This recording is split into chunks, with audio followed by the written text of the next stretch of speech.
YCP అగ్రనేత విజయసాయిరెడ్డి పార్టీకి రాజీనామా చేయటం ఇప్పుడు ఏపీ రాజకీయాల్లో ఓ కుదుపు.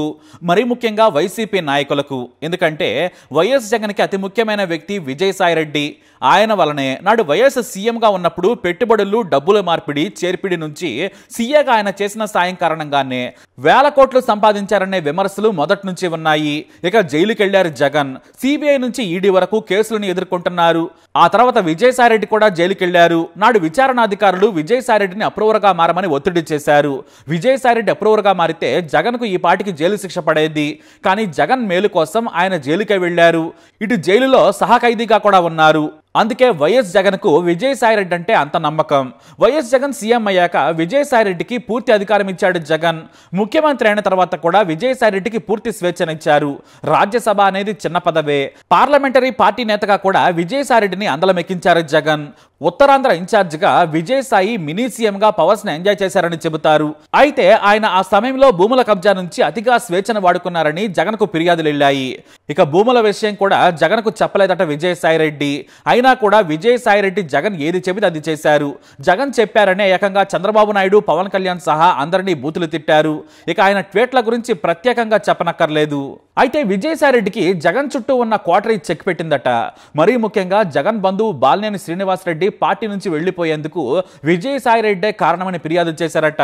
మరీ ముఖ్యంగా తన జిల్లాలో విజయసాయిరెడ్డి జోక్యం చేసుకోవడంతో మెల్లిగా వైవి సుబ్బారెడ్డి వ్యూహాత్మక పావులు కదిపారట. అంతేకాదు దేవాదాయ శాఖ అధికారి శాంతి వ్యవహారం కూడా ముందే జగన్ కు తెలిసిందట. దీంతో ఈ విషయం భారతికి తెలియడంతో ఆగ్రహం వ్యక్తం చేశారు. అక్కడి నుంచే విజయసాయిరెడ్డిని పదవి నుంచి తప్పించి సైడ్ చేశారు. ఆ ప్లేస్ లోకి వైవి సుబ్బారెడ్డి వచ్చాడు. ఇటు సజ్జల రామకృష్ణారెడ్డి, వైవి సుబ్బారెడ్డి, మిథున్ రెడ్డి కలిసి ఆయన్ను పక్కన పెట్టేలా చేశారు. దీంతో విజయసాయిరెడ్డి సలహాను జగన్ తీసుకోవటం మానేశారు. ఆయన్ను ఇన్ఛార్జిగా బాధ్యతల నుంచి తీసేయడంతో ఉన్నతాధికారులు కూడా ఆయన మాట వినలేదట. దీంతో విజయసాయిరెడ్డి సైడ్ అయిపోయారు. ఇక ఆ తర్వాత వైసీపీ ఎన్నికల్లో ఓడిపోయిన తర్వాత కూడా విజయసాయిరెడ్డి క్యారెక్టర్ దెబ్బతీసేందుకు సొంత పార్టీ నేతలే ప్రత్యర్థులకు లీకులు ఇచ్చారని ఆయన హట్ అయ్యారట. కానీ విజయసాయిరెడ్డిపై జగన్ చాలా ఆగ్రహంగా ఉండడానికి మరో కారణం ఉంది. పార్టీ అధికారంలో ఉన్నప్పుడు ఎవరికీ తెలియకుండా ఆటోలో వెళ్లి ఏబిఎన్ ఆంధ్రజ్యోతి ఎండి రాధాకృష్ణను కలిసేవారట. సజ్జల సహా తన వ్యతిరేకులకు వ్యతిరేకంగా వార్తలు రాయించారట. ఇంటెలిజెన్స్ ఈ విషయాన్ని జగన్కు చేరవేసిందనే వార్తలు కూడా ఇప్పుడు వినిపిస్తున్నాయి. దీనికి తోడు పార్టీ దారుణంగా ఓడిపోయిన తర్వాత ప్రభుత్వ అధికారిని శాంతితో అక్రమందం విషయం కూడా ఆయన బాగా ఇబ్బంది పెట్టింది. ఆమెకు పుట్టిన బిడ్డకు విజయసాయిరెడ్డే తండ్రి అనే ఆరోపణలు స్వయంగా శాంతి భర్త ఆరోపించారు. దీంతో ఇక జగన్ చుట్టూ ఉన్న కోటరీతో పోరుపడలేక, మీడియాలో వచ్చే దాడిని తట్టుకోలేక, తనకు ఎవరో మద్దతుగా రాకపోవడంతో ఇక రాజకీయాలకు సెలవని వెళ్లిపోయాడు విజయసాయిరెడ్డి. రాజ్యసభకే కాదు శాశ్వతంగా రాజకీయాలకు గుడ్ బై చెప్పానని విజయసాయిరెడ్డి చెప్పారు. వ్యవసాయం చేసుకుంటూ హాయిగా గడిపేస్తాను, నాకు ఈ రాజకీయాలు వద్దు, నా మీద కేసులున్నాయి, వాటిని ఎదుర్కొంటాను, సంతోషంగా గడుపుతానని విజయసాయిరెడ్డి మీడియాకు తెలియజేశారు. కానీ తనపై తప్పుడు వార్తలు ప్రసారం చేసిన వారిని మాత్రం వదిలిపెట్టనని ఆయన ఛాలెంజ్ చేయడం విశేషం. ఇటు విజయసాయిరెడ్డి రాజీనామాపై కాంగ్రెస్ నేత వైఎస్ షర్మిల షాకింగ్ కామెంట్స్ చేశారు. జగన్కు అత్యంత సన్నిహితుడు విజయసాయిరెడ్డి. ఆయన చెప్పాడనే విజయసాయిరెడ్డి నా మీద కూడా విమర్శలు చేశాడు. కానీ ఆయనే వెళ్లిపోతున్నాడు. జగన్కు దగ్గర వారందరూ కూడా దూరం అవుతున్నారు. ఇప్పుడైనా విజయసాయిరెడ్డి నిజాలు చెప్పాలని డిమాండ్ చేశారు ఆమె. వైఎస్ జగన్ ప్రజల విశ్వాసం కోల్పోయారు. ఇప్పుడు తన సన్నిహితుల విశ్వాసం కూడా కోల్పోయారని చెబుతున్నారు. అయితే విజయసాయిరెడ్డి ఇప్పుడు ఏం చేయబోతున్నారనేది ఆసక్తికరంగా మారింది. తాను మాత్రం రాజకీయాలకు దూరంగా ఉంటానని చెబుతున్నారు. వ్యవసాయం చేసుకుంటానంటున్నారు. కానీ తెర వెనుక కథలు చాలా వినిపిస్తున్నాయి. ఎందుకంటే రాజ్యసభ ఎంపీగా ఇంకా 3 ఏళ్ల సమయం ఉంది. అయినా ఆయన రాజీనామా చేశారు.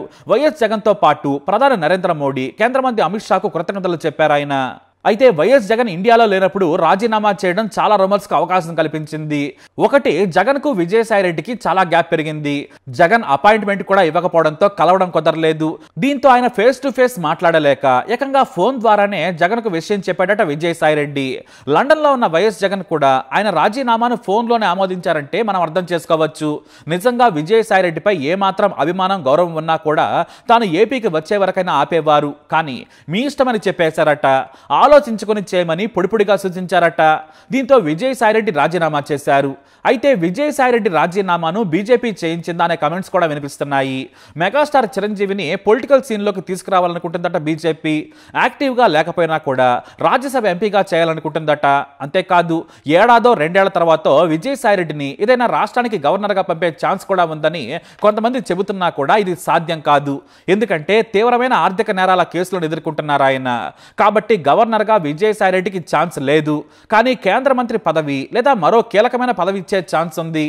అంతేకాదు బీజేపీలో చేర్చుకున్న తర్వాత వైసీపీలోని కీలక నేతలు బీజేపీలోకి వచ్చేందుకు విజయసాయిరెడ్డి పనికొస్తాడని వ్యూహాత్మకంగా పెద్ద తలకాయలను లాగినట్లు కూడా వార్తలు వస్తున్నాయి.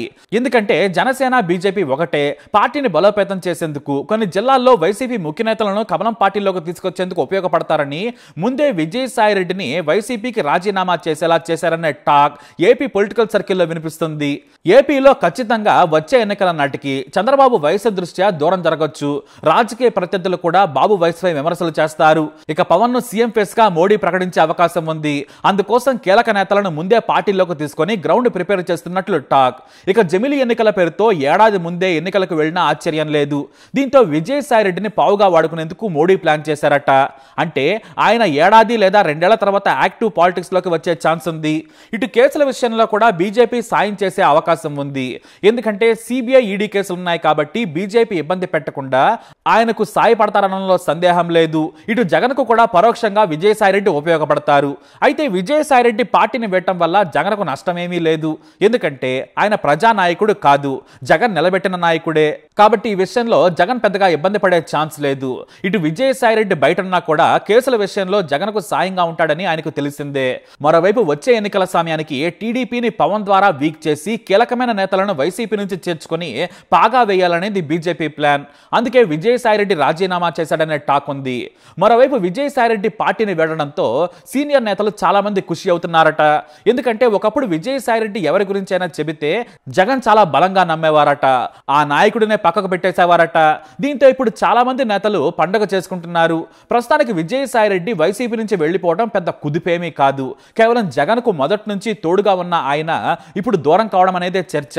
మరి బీజేపీకి పావుగా మారి దెబ్బ కొడతారా అనేది హాట్ టాపిక్. ఆయన ఎలా దెబ్బ కొడతారు, విజయసాయిరెడ్డి చెబితే బీజేపీలో చేరుతారా అనే పాయింట్ కూడా లేవనెత్తుతున్నారు. కానీ బీజేపీ ట్రీట్మెంట్ చాలా భిన్నంగా ఉంటుంది. తమ దారిలోకి రాకుంటే కేసులు పెడతారు. ఎవరికి ఎలాంటి ఆస్తులు ఉన్నాయో, ఎలా సంపాదించారో విజయసాయిరెడ్డి కంటే ఎక్కువగా ఎవ్వరికీ తెలియదు. కాబట్టి విజయసాయిని ఎలా వాడుకుంటున్నారని చెబుతున్నారు. మరి ఫ్యూచర్ ఎలా ఉండబోతుందో చూడాలి. మరి ఈ న్యూస్ పై మీ అభిప్రాయాన్ని కామెంట్స్ ద్వారా తెలియజేయండి. ఈ వీడియో అప్డేట్స్ కోసం మై ఛానల్ ఫాలో అవ్వండి. కూటమి ప్రభుత్వం అధికారంలోకి వచ్చిన తర్వాత నా మీద మొట్టమొదటిగా పెట్టినటువంటి case Kakinada seaports limited case. నేను ఒక్కటే చెప్తా ఉన్నా, ఇంతవరకు నా మీద లుకౌట్ నోటీస్ ఇచ్చారు, నన్ను అక్యూజ్డ్ నెంబర్ 2గా చేశారు. నేను గతంలో కూడా ఈడీ ముందు ఇంతవరకు నన్ను సిఐడి పిలవలేదు. ఈడీ వాళ్ళు పిలిచినప్పుడు నేను ఒక్కటే చెప్పాను, ఆ వెంకటేశ్వర స్వామి సాక్షిగా కేవీ రావు అనేటటువంటి వ్యక్తి ఏదైనా ఒక సోషల్ ఫంక్షన్లో కలిస్తే నమస్తే నమస్తే అని చెప్పడమే కానీ ఆయనతో నాకు ఎటువంటి సన్నిహిత సంబంధాలు కానీ వ్యాపార లావాదేవీలు కానీ లేవు.